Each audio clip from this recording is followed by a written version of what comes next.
Do you think they made a mistake by voting you out? I did really well after I left. I mean, they did. I don't think those are related, but... Did any of them win? How was Blood Orange? Sure, but like... Who was my proxy? You out. Yeah. It was me, let's be honest. Hi, my name's Chiara and I'm from Backyard Survivors Season 3 Exile. Last time I went into the game, I was expecting to get further than I got. I think that I was expecting to form some really good connections, and I feel like I let that slip a bit. That's probably one of my regrets in the game. I did know quite a bit about Survivor. I'd watched quite a lot of seasons, and I love really listening to the supplementary stuff around Survivor. I really like the culture and community around Survivor, so I guess I'm someone who likes listening to player interviews and analysing the games of people, things like that. I think my first impressions of the tribe were pretty positive. Like, I was really excited with some of the people I was alongside, people like Caitlin and Kath, and Ben as well. I felt positive about those people and just being able to form some bonds there.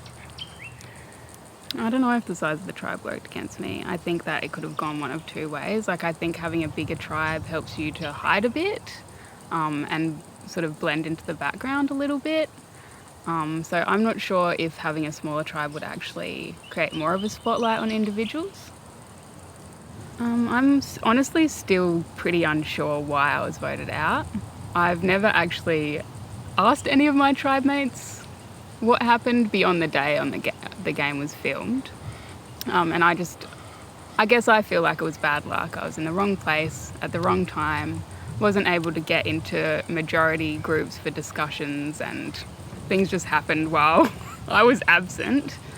But I suppose to like sort of take some agency, like there are definitely things that I'd like to change about my game next time, and there's things I've reflected on that I'd like to go differently. I just want to feel like I'm being myself more.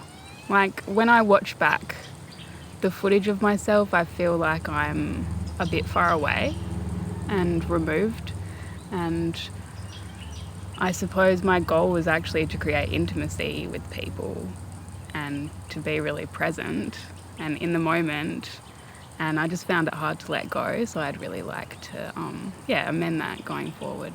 I think I just need to create a bit of a mindset shift and just kind of turn off the little voice in my head that sort of limits me a bit, so that I can just, let go a bit more.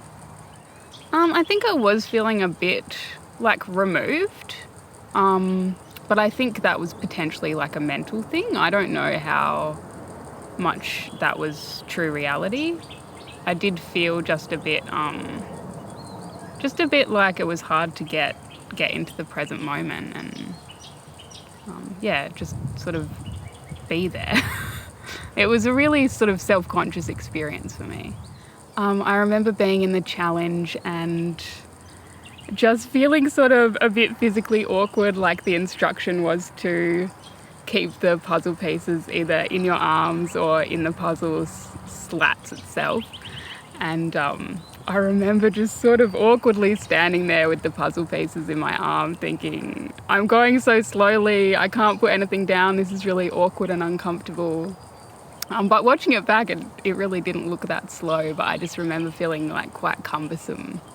I think that my self-consciousness just grew and grew and grew with each moment after the challenge.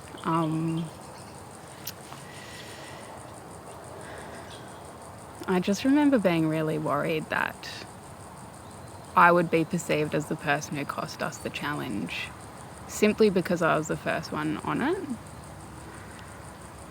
One of the things I regret about that challenge is that I put my hand up to go first. Well, certainly in the direct aftermath, like I just felt so silly for volunteering to do it first, because again, I just felt like it put a real spotlight on me and that there was pressure to perform there, and I hadn't even really settled in yet.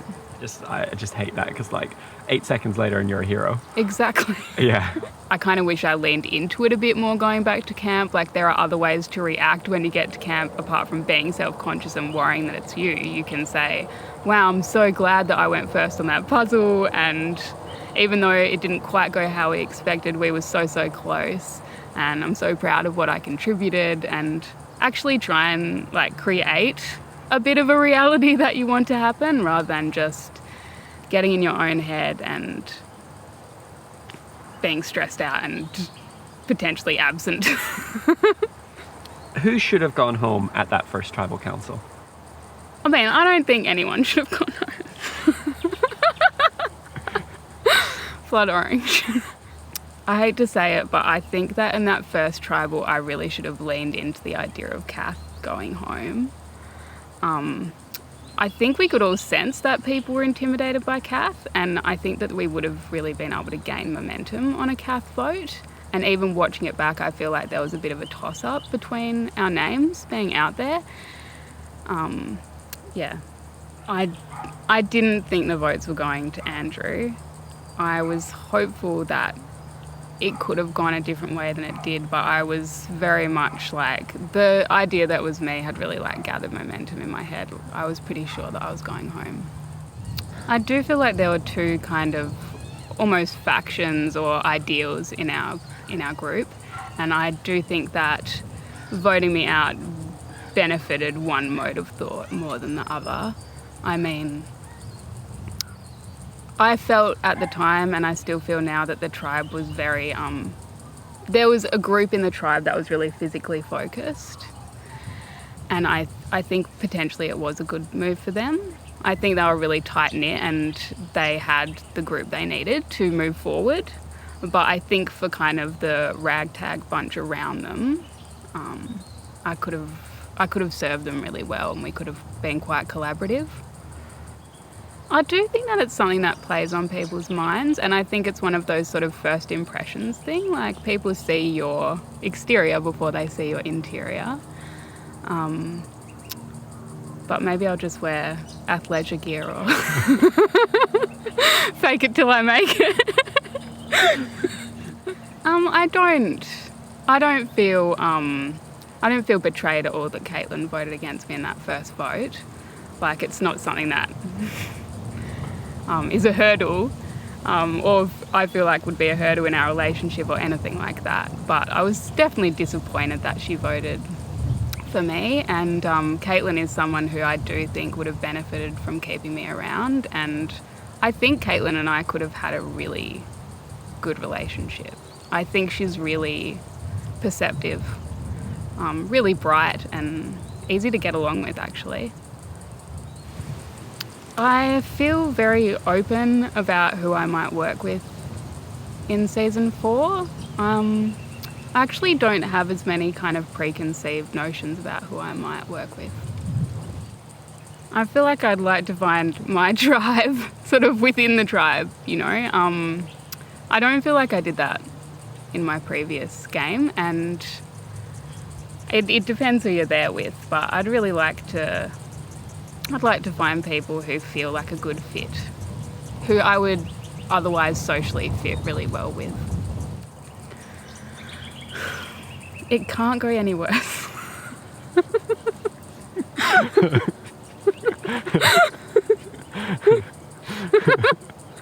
And that's liberating. Like, I feel like I'm hoping that I'll like naturally feel a bit more liberated just because it is my second time out, and I do feel like it can't go any worse. I feel like I've grown and changed. It's been a couple of years. I've had time to think about how I felt there at the time, like how I sort of embodied myself, and just the thoughts that I had at the time that probably held me back a bit. I'm so glad that I participated in the comeback challenge. Like, it was like hitting the refresh button a bit for me. I was really, I'd had so much time at that point to really agonize about how I'd played the game and what had happened. And yeah, I'm so glad that the way my game ended was with a bit of a triumph after like feeling such a sense of loss. Yeah, and it just felt absolutely exhilarating to win that first challenge. I was really proud of myself. I was really proud of myself for being there at all. I think the reason that I was so nervous to go into that challenge is that, again, it was just a real internal struggle to kind of fight the feelings of hopelessness. You feel like you weren't a valuable asset to your team, so they voted you out. And then you think, I have not built any relationships with anyone because I was literally the first person out. So it's the battle between your hopelessness and your hopefulness, and just trying to get through that, but also kind of ignore it and just focus on doing a challenge.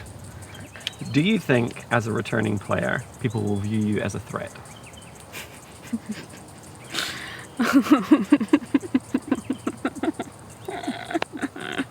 No.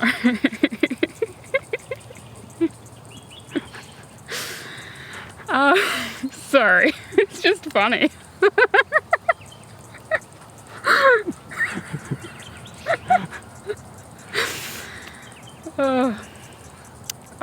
I can't.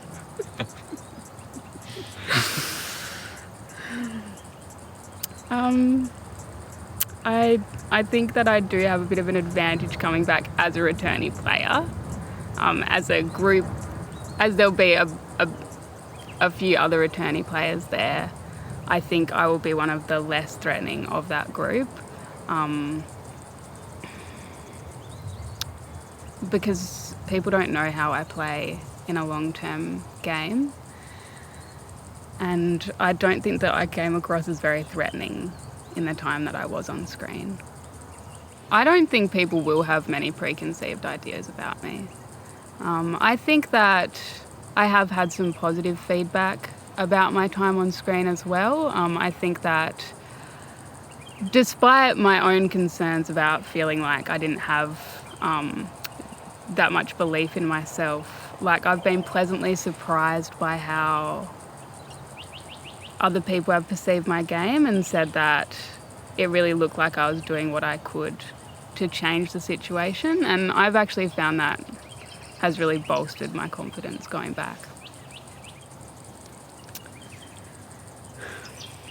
If I won this game, I would feel such a sense of redemption. And I'd just be so proud. I'd be really proud of myself for overcoming a lot of fear that I have. I feel like the chances of going home first for me personally are just as likely as they would be for anyone else in the game at that time. I feel like coming back and playing for a second time is a chance for redemption. And this is something that doesn't come up often in my life. I'm not a very adventurous person. I don't stray out of my comfort zone very much. It's a real opportunity to do something different and to feel a bit brave. Watching my time back on the show was a lot funnier than I expected. It was really freeing to not take myself very seriously and to just laugh and enjoy being part of something big. Seeing the way that people reacted and commented online during the screening of the show was, I think, another really rewarding aspect of it. And it did make me feel like I was connecting with people, which is all I wanted to do while I was out there. And so, yeah, it was really nice to kind of have that extra layer of feeling connected to people. Like, it's not just being in the game. It's not just talking to crew. It's the way that people completely outside the bubble can connect with you. It's actually really special. So yeah, I really appreciated everyone who took the time to say anything about me. I wouldn't really want to play with Jake again. I felt like Jake was the thesis statement of what cost me the game of Survivor. And I think Jake is an incredible player, but I don't think that we mesh well together. I think that when I next go into the game, the things that I have to prove are mostly things that I want to prove to myself. I feel like when I last went into the game, I wanted to prove a lot to other people, mainly other players. And I was so scared about how I would appear when people watched the show. And I feel like I've kind of been freed up from those fears. The players don't think anything at all. And viewers have responded so positively. It's been a real treat. But yeah, I want to prove to myself that I can go and give something a second chance after I've lost. It's no big deal. You get up and you try again. My life doesn't look too different to season 3 Chiara, but I've got engaged. Oh, congratulations. We didn't know that. Yeah, so that's really exciting. I've had a promotion at work. I've just really been kind of muddling along, doing my thing. Yeah. You know, it's a bit of a cliche, playing like the winner from your season, but I think there's a lot to emulate in Hal's game. I think he was the calming presence that I wanted to be. It was really calm and thoughtful and just so easy. I really envy what I perceive as his ability to just go with the flow and not get too caught up in his own head. I think he did really, really well in that way. I also think there's something to emulate in Caitlin's game. I think that she comes across as quite a passive player, and I know that can have advantages and disadvantages, but I think for her it really, really helped her, and it helped her get a long way. She was just able to go with the numbers, and to play without an ego of having to be seen and having to make bombastic moves. I really think that was great. I think that winning looks different for everybody who plays. I think that for me to win, it would take a quiet confidence, a restfulness, and just a lot of grit. I think that last time we talked about idols, I said that I didn't really have much interest in looking for idols. I think that idols can actually be a real thorn in your side, and I do have a belief that it takes someone calm and not too splashy to get far in the game. So I'm wary of idols. I don't necessarily think they're always a good thing, but I'd love to find an idol for I just think it would be a really great experience. Like, it's all part of the experience, and I'd love to use idols in a more communal way to build trust with my team. I've actually just been watching the South African season of Survivor that was on most recently, and you see a lot of trust building with idols, and so if I were to find idols, I'd like to use them in that way. I believe that building relationships in Survivor is a lot more important than looking for idols. I think that idols can save you for a vote or two. And of course they can be used to further build relationships as well.